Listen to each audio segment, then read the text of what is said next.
Everyone. তো আজকে আমাদের ফাইনালি লাস্ট ডে কাশ্মীরে।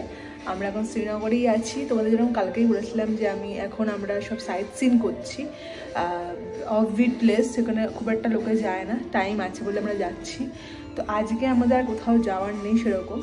আমরা আজকে যাবো হচ্ছে একটু বেঙ্গলি ফুড খাওয়ার খুব ক্রেভিং হচ্ছে, কারণ 2 সপ্তাহ ধরে আমরা এই ধরনের খাবার খেয়ে যাচ্ছি, তো মুখে চড়া পড়ে গেছে।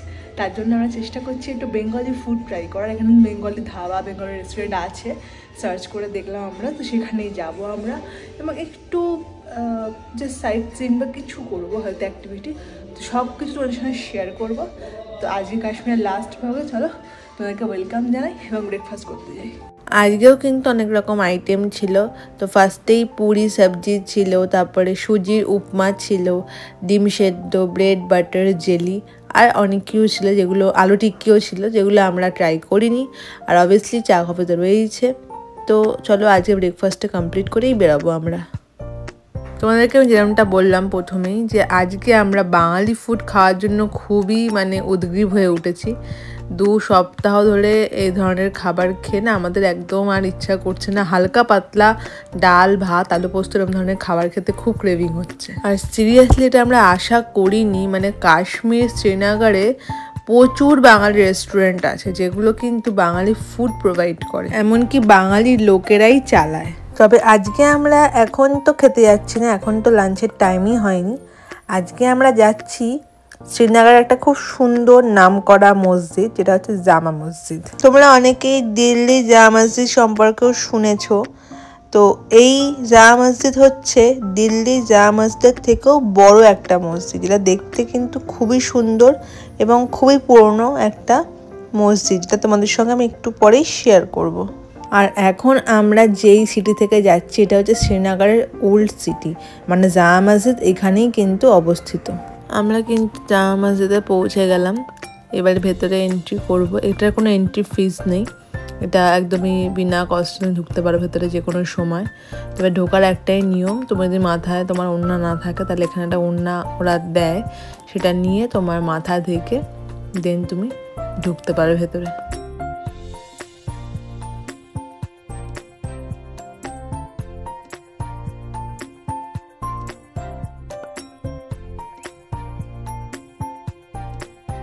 শ্রীনগরে এই জামা মসজিদ কিন্তু কিছুটা জাপানিজ প্যাগোডা স্টাইলে বানানো, তোমরা দেখতেই পাচ্ছ যে স্টাইলটা কীরকম ধরনের হয়েছে। এই মসজিদের বয়স প্রায় 600 বছর, অনেক পুরনো একটি মসজিদ এবং বিশাল একটি বড় সুন্দর, ভীষণ সুন্দর একটি মসজিদ। সুলতান সিকান্দার 1394 সালে এই মসজিদের কাজ শুরু করেছিল এবং 1402 সালে এই মসজিদের কাজ শেষ করেছিল। এই মসজিদের দৈর্ঘ্য হচ্ছে 384 ফিট এবং প্রস্থ হচ্ছে 381 ফিট। এই মসজিদ নির্মাণে কাঠ, পাথর এবং ইটের ব্যবহার হয়েছে। এই মসজিদে একই সঙ্গে 33,333 জন মানুষ নামাজ আদা করতে পারে একই সঙ্গে। এই কারণেই হয়তো কাশ্মীরের এই মসজিদকে সবচেয়ে বড় মসজিদের পরিচয় দিয়েছে। এই মসজিদে মোট 4টি মিনার আছে। প্রত্যেকটি মিনারকে 8টা করে টাওয়ার হোল্ড করে আছে, যার লেন্থ হচ্ছে 48 ফিট। এইখানে মোট 1000খানা পিলার রয়েছে, আর এই পিলারগুলোর প্রত্যেকটি পাইন গাছের গুঁড়ি দিয়ে তৈরি। আর এটা হচ্ছে অখণ্ড সব পিলার, এর মাঝখানে কোনো রকম খণ্ড নেই।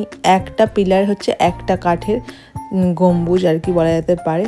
আর এই মসজিদের মেন গেট হচ্ছে এই যে এইটা, তোমাদের একটু আগেই দেখালাম, ওটা কাশ্মীরি কালা পাথর দিয়ে তৈরি। ভীষণ পবিত্র একটি জায়গা, যেখানে আল্লাহ 99টি নাম খোদিত আছে।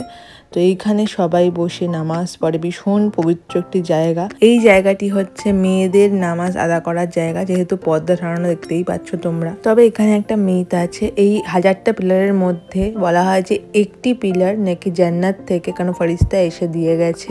তখন এখানে নির্মাণ কাজে যেসব কারিগররা নিযুক্ত ছিল, সেই কারিগরের মধ্যেই কিছুজন লোক স্বপ্নাদেশ পেয়েছিল, যেরকম ফেরেশতা একটি পিলার একটা প্রতিষ্ঠা করেছে, তার জন্য তারা পরের দিন এসে 10টা পিলার অবস্থিত করার পরের দিন এসে দেখা গেছিলো যে 11খানা পিলার ওখানে প্রতিষ্ঠিত। বাট এখানে কোনটা সেই পিলার সেটা কিন্তু কোনোভাবেই জানা যায় না, এটা একটা মিথ। এখন যে ফোর্টটা তোমরা দেখতে পাচ্ছ দূরে পাহাড়ের ওপর, ওটা হচ্ছে হরি ফোর্ট। এখান থেকে পুরো প্রপার দেখা যায়, খুব সুন্দর একটা ফোর্ট। ওখান থেকেই নাকি নজর রাখা হতো এই মসজিদের ওপরে, ওখানে ওয়াচ টাওয়ার আছে। এত সুন্দর একটা মসজিদ, সত্যি বলতে আমি এর আগে কখনো দেখিনি। বিশাল বড় আর ভীষণ সুন্দর।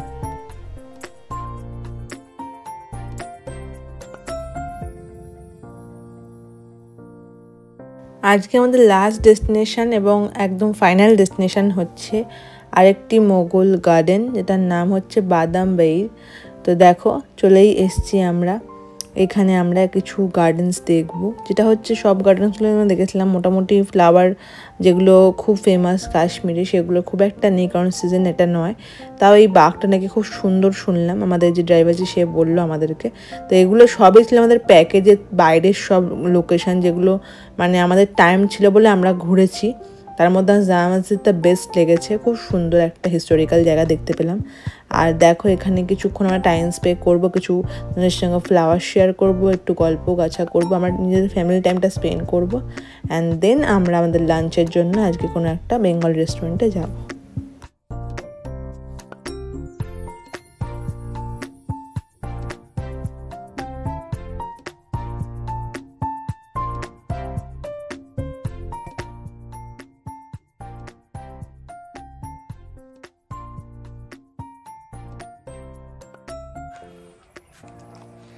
তো আমরা এখানে শ্রীনগরের লোকাল কিছু সাইট সিন করছি। এখানে একটা আছে এরকম একটা ফোর্ট বা বাগান, বাড়ি বা বাড়ি কিছু একটা মিনিং আছে। এখানে বাদাম গাছ প্রচুর, ফুল গাছ, টিউলিপ গাছ সবই আছে, কিন্তু এখন অটম সিজন বলে সব কিছু ঝরে গেছে এখন। আর তোমাদের সঙ্গে জামা মসজিদ শেয়ার করলে আমি সত্যি ওইটা না গেলে আমাদের ড্রাইভারজিকে থ্যাংক ইউ তার জন্য। উনি আমাদেরকে বললো ওই জায়গাটা যাওয়ার জন্য। খুব সুন্দর জামা মসজিদ, ওটা দিল্লি জামা মসজিদ থেকেও বড় মসজিদ কাশ্মীরের এটা। আর প্রায় অনেক বছর পুরনো, মুঘলদের আমলেরও অনেক আগে এটা তৈরি করা হয়েছে। যাই হোক, জায়গাটা খুব সুন্দর লাগছে। কাশ্মীর শ্রীনগরে সব মুঘল সাম্রাজ্যের অনেক কিছু চিহ্ন এখনও রয়ে গেছে, যেগুলো আমরা এনজয় করছি। আর লাস্ট কিছু মুমেন্ট আমরা কাশ্মীরে আছি এবং খুব ভালো লাগছে জিনিসপত্রগুলো দেখতে। তোমার সঙ্গে শেয়ার করছি অবশ্যই। ভালো লাগলে কিন্তু লাইক কমেন্ট করো এবং চ্যানেলটাকে সাবস্ক্রাইব করে আমাকে গ্রো করতে সাহায্য করো। Thank you.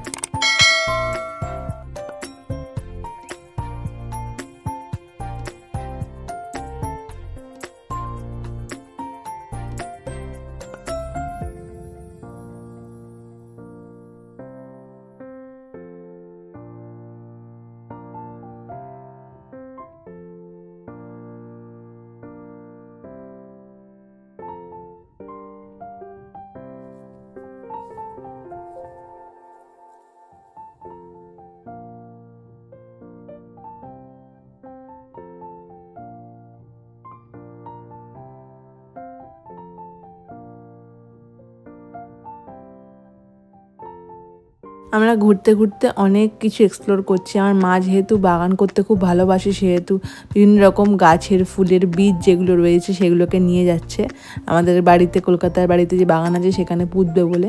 আর দেখো কি ইউনিক ইউনিক ফুল না এখানে, মানে যেগুলো আমরা দেখিনি কোনোদিনও। গোলাপ ফুল, ডালিয়া, চন্দ্রমল্লিকা দেখেইছি আমরা, কিন্তু এই ধরনের ফুলগুলো কিন্তু আমরা এখানেই প্রথম দেখছি। তো চলো এবার বেরোনো যাক আমাদের বাঙালি খাবারের খোঁজে। জানি না কেমন কি খেতে হবে, একদমই এক্সপিরিয়েন্স নেই এখানে, আমরা আশাও করিনি পাবো, তাও পেয়ে গেছি। তো সোনার বাংলা বলে একটি রেস্টুরেন্টে আজকে আমরা যাচ্ছি, তো সেখানে গিয়ে আমরা খাওয়া দাওয়া করব। তো চলো দেখা যাক কী কী খাবার পাই ওখানে।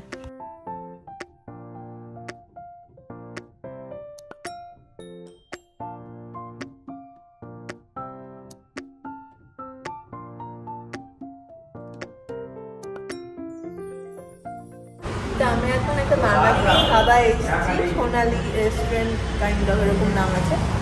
তো বাঙালিরা তো বাঙালি খাবারই খুঁজেই ফেলবে সব জায়গায় গিয়ে, সেখানে আমরা খুঁজে পেয়ে গেছি একটা বাঙালি রেস্টুরেন্ট। সেখান থেকে আমরা ফিশ থালি অর্ডার দিয়েছি সবাই, সেটাই খাবো। আসুক দেখা যাক কীরকম কী টেস্ট আমাদেরকে বলবো। এতক্ষণ মেনুটা শেয়ার করে দিই খাবারটা আসার আগে। তো এখানে যেরকম যেরকম মেনু আছে সে মেনু ওয়াইজ কিন্তু দাম ঠিকঠাক নয়, একটু বেশিই লাগছে আমার, যেহেতু বুঝতেই পারছি এখানে কিছু উৎপন্ন হয় না, মানে বেঙ্গলি যে মাছগুলো ইউজ করা হয় সেগুলো সবই হয়তো ওরা নিয়ে আসে পশ্চিমবঙ্গের দিক দিয়েই। তো দেখা যাক খাবারটা কীরকম, খাবারটা এলে খেলে বুঝতে পারবো। চলে এসছে আমাদের খাবার, তো টেস্ট করে তোমাদের সঙ্গে আমি পুরো রিভিউটা শেয়ার করছি। তো আমরা এখানে খেলাম সোনার বাংলা রেস্টুরেন্ট থেকে। তোমরা আমি নামটা ভুল বলেছিলাম, সরি, সোনালি রেস্টুরেন্ট বলেছিলাম, সোনার বাংলাতে খেলাম আমরা। অ্যাকচুয়ালি কাশ্মীরে আমাদের এসে গেছি প্রায় হয়ে গেছে 2 সপ্তাহের কাছাকাছি হয়ে গেছে, তাই জন্য খুব মুখটা চাইছিল বাঙালি খাবার খেতে, তাই জন্য এখানে আমরা এলাম। খাবার দাবারটা মোটামুটি ভালো, খারাপ না, কিন্তু আলু পোস্ত না একটু প্রবলেম ছিল। বাসি আলু পোস্ত গরম করে দেওয়া হয়েছে, তো বাসি খাবারের টেস্ট কিন্তু বোঝা যায় যে বাসি কোনটা আর কোনটা পচা, বা কোনটা ওরা বলছে যে অতিরিক্ত তেলের মধ্যে মানে কাঁচা তেলের মধ্যে আলু দিয়ে দেওয়ার ফলে ওই স্মেলটা হচ্ছে, কিন্তু ওই স্মেল আর বাসি স্মেল একটা পার্থক্য আছে।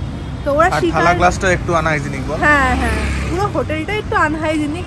ওই বললাম যে খুব ইচ্ছা করছিল বলেই আমরা বাধ্য হয়ে এলাম, আর ভাল লাগছে না এই ধরনের মশলাপাতির খাবার খেতে, তাই এলাম। মুখে টেস্ট লাগলো খাবারটা, কিন্তু যদি আমরা মানে বেঙ্গলে থাকতাম তাহলে আলটিমেটলি আমার এই খাবারটা ভালো লাগতো না। তো যাই হোক, খারাপ রিভিউ দেবো না আমি। ওই আলু পোস্তটা একটু প্রবলেম ছিল, ওটা স্বীকার ওরা করেনি। আর যেখানে 10 টাকা করে ফিশ থালি নিচ্ছে, ওদের কিন্তু এগুলো দেখা উচিত। এটাই বলার, তোমরা যা বাঙালিরা আসবে কাশ্মীর ট্রিপ করতে খেতে পারো, এখানে একবার ট্রাই করতে পারো। হয়তো ওই সময় ওরা ভালো খাবার দেবে, এখানে আরও রেস্টুরেন্ট আছে সেখানে ওরা ট্রাই করতে পারো। তো যাই হোক, যেরকমই খাবার খাই না কেন খাবারটা খুব টেস্ট লেগেছে মুখে আমাদের আলটিমেটলি, কারণ কি আমরা অভুক্ত বাঙালিদের মতো বাঙালি খাবার খুঁজছিলাম, সেহেতু আমাদের খুব টেস্ট লেগেছে খাবারটা। কিন্তু অবশ্যই এটা আমাদের ঘরের খাবার অনেক বেস্ট এর থেকে।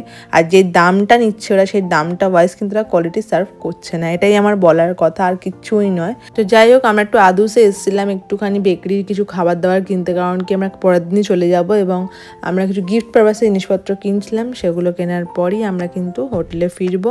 আর এখানে বেকারির কথা আর কি বলবো, ভীষণ ভালো বেকারি, বাট দামটা একটু এক্সপেন্সিভ। যাই হোক, বাট কোয়ালিটি কিন্তু খুব ভালো। তো চলো আর বেরোনো যাক, হোটেলে ফেরা যাক, তারপর তোমাদের সঙ্গে আবার আমি দেখা করে কথাবার্তা বলবো আর কি।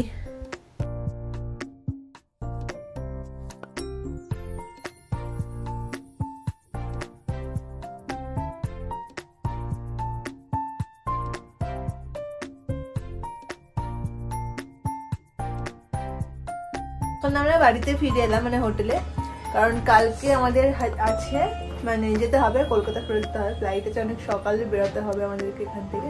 তো এখন তার জন্য লাগেজপত্র প্যাকিং আর কি করব। তো কালকের ব্লগটা আমি একই সঙ্গে শ্যুট করব, কারণ কি ব্লগটা খুব একটা ছোট হয়ে যাবে, বেশি বড় লেন্থিতে হয়নি।